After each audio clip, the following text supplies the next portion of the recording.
What is up, my friends? It is Thursday evening, and you are very welcome along to today's Anfield Agenda News Roundup. We're going to be speaking about the Jeremy Frimpong situation. We're going to be giving you words from Hugo Ekitike and lots more over the next few minutes. As always, though, folks, don't forget to enter our giveaway where you can win a signed Steven Gerrard frame shirt completely free. Simply scan the QR code below or use the link in the description for further details.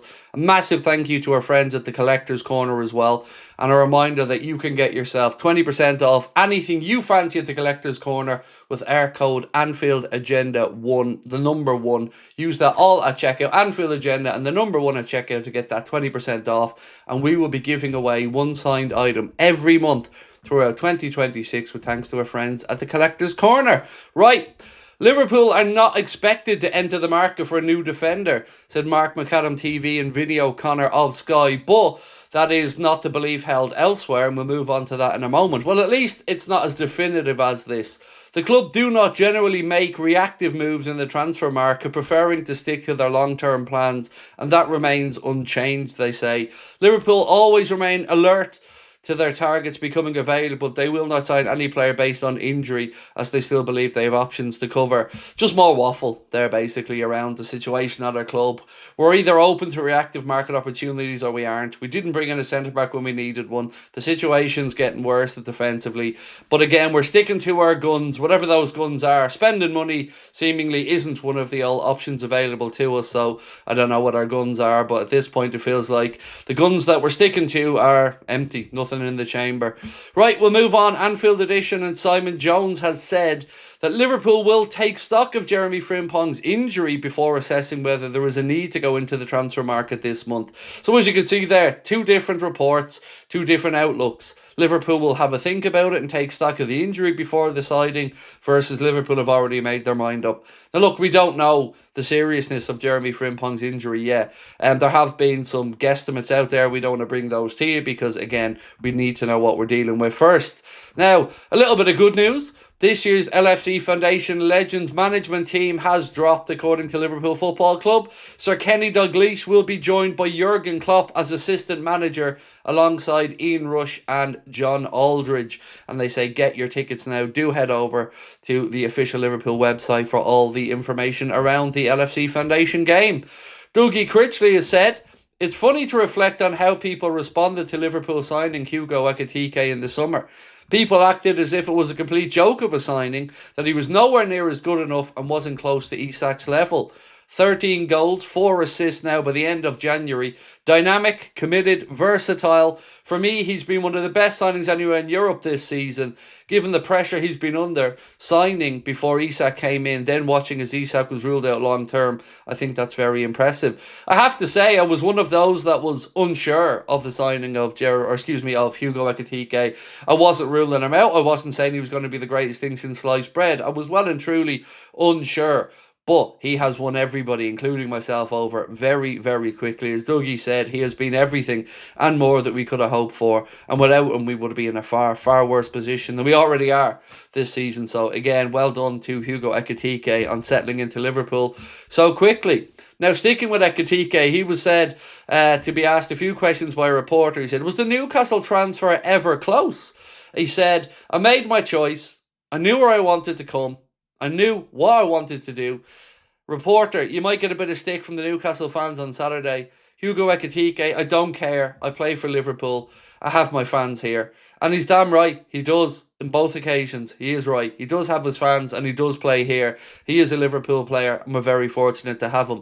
He's given me mad Bobby Firmino vibes. As Connor said, he's a mixture of Bobby Firmino, Fernando Torres, all rolled into one. And his social media games are pretty fun as well. So this from Caught Offside. They say Liverpool are showing strong interest in Eduardo Camavinga and are seriously pushing for a potential deal. So I've got to say I'm a little bit unsure on this one. Eduardo Camavinga as a footballer is absolutely top notch, but he has had a very difficult period with injury, so I'm not going to hold my breath on that one. I think Adam Wharton is a far more sensible option for the Reds to add into the centre of midfield in the summer, but let's wait and see what happens.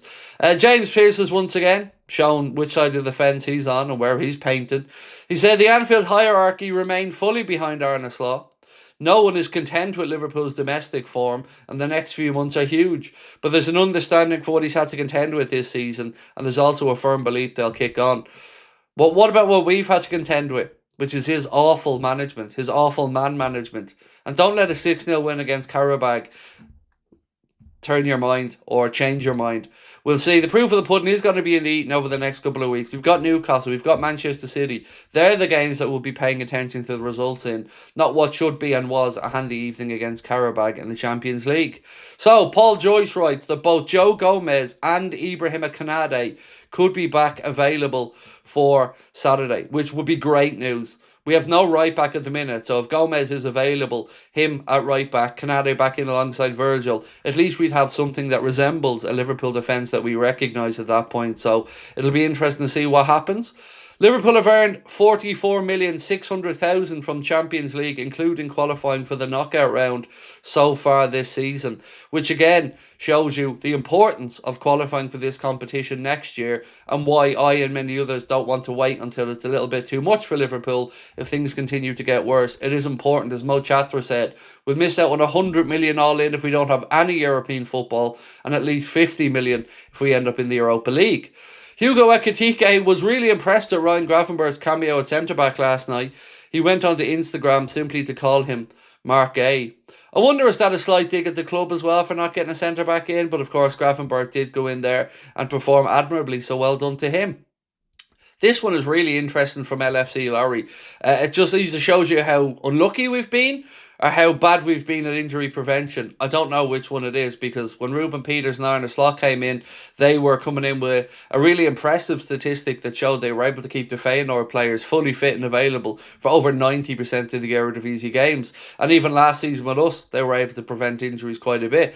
This season, however, a little bit different. Frimpong missed 12 games in 6 seasons across his time with Celtic and Leverkusen, writes Lowry. He's already picked up 3 injuries in 5 months with us. I give up, he says. Look, I get it. It is frustrating, but again, these are the type of things that people will make excuses for Arne for, whereas people like me will say, well, I think Arne's part of the problem for this, where he's bringing back players maybe too quickly from injury, or maybe we are starting to overplay and ignore some of the warning signs because the pressure's on. But either way, with a small squad and the congested fixtures that we have, I don't see the injury situation getting much better between now and the end of the season, but let's just hope it doesn't get much worse. Now, folks, I'll be back here tonight at 8:45 for the late night agenda. I won't be live at all tomorrow. I'm taking tomorrow off, but there will be content going out. We're about to record an episode of the Anfield Agenda podcast, so there'll be clips from that coming out tomorrow, and Connor will be here with a news video. But for me, as I said, I'll be back tonight at 8:45 for the late night agenda. Hope you can join me for it. Until then, appreciate your time. Much love. Talk to you then.